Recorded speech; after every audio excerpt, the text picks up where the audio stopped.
Hi everybody, this is Joe Contrera and welcome back to the Alive at Work blog. A couple weeks ago we started a series on extraordinary love and we defined love and what that meant. This week we're going to continue our series on extraordinary love, talking about loving ourselves.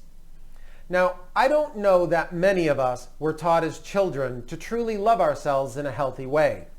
I think the programming that we receive as children teaches us that the love and acceptance of others, especially our parents, is valued and so much more important than having genuine love and acceptance of ourselves. And as you know, love and acceptance of ourselves ends up being tied directly to having self-worth and value that comes from within. So many of us were taught to please our parents and others, our authority figures, by being smart, pretty, successful, or by being a good little boy or a good little girl. Now, nobody does this to harm their children, but I do think parents do it for a variety of reasons. Number one, I think parents do it in an attempt to try to control their children. I think, too, that sometimes parents do that because they believe that how the world perceives their children is a direct reflection of how they perceive the parents.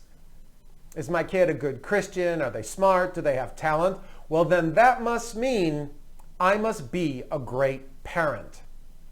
What ends up happening when we teach our children this, that they can control what other people think of them, which reflects how they feel about themselves internally, based on what they do, how they do it, which is all external. I must have value.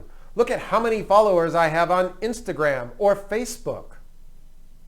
All this to say that when I think it comes to loving and learning to love ourselves, I don't think we're doing a real great job here. In fact, I think we're failing miserably.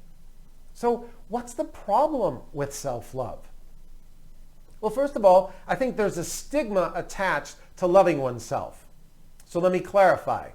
When I refer to loving oneself, I'm not speaking about selfish, self-centered, narcissistic self-admiration. I am speaking about loving oneself in a healthy way. A way that moves you forward through the gateway so that you can love others in a healthy way, which to me means genuinely and authentically. Loving oneself means that we work and develop ourselves to be the best version of ourselves in every aspect of our life, physically, mentally, emotionally, and spiritually. A few weeks ago, I was speaking with a friend who was going through a breakup, a tough breakup. And he talked about all the hard work he had done on himself to be the best partner. And it felt like such a waste of time and energy. And I had to stop and ask him, so are you doing the work on yourself to be the best partner for someone else? Or are you doing it to be the best version of yourself for you? To me, changing for someone else is kind of like an alcoholic or an addict getting sober to save their marriage, instead of getting sober because of what it's what they need to do for themselves. It never lasts, because as soon as something goes wrong in the relationship, then they use again or they drink again. So what does loving yourself actually look like? Well, here's just a couple of statements that maybe ask yourself that could give you a little insight into healthy self-love. First question.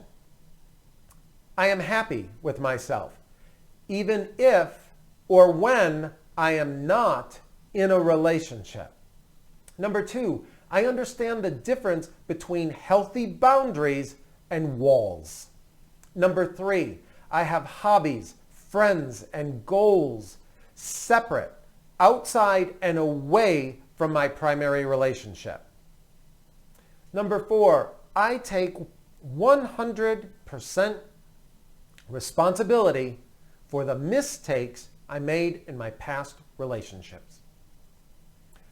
Number 5, I have done or am doing the work so that I don't repeat those same mistakes in the next relationship. And number 6, I'm crystal clear of the baggage I might be bringing into the next relationship. We all have some baggage, but it's just a small carry-on. So, yes, it's true. You cannot truly love someone until you genuinely love yourself.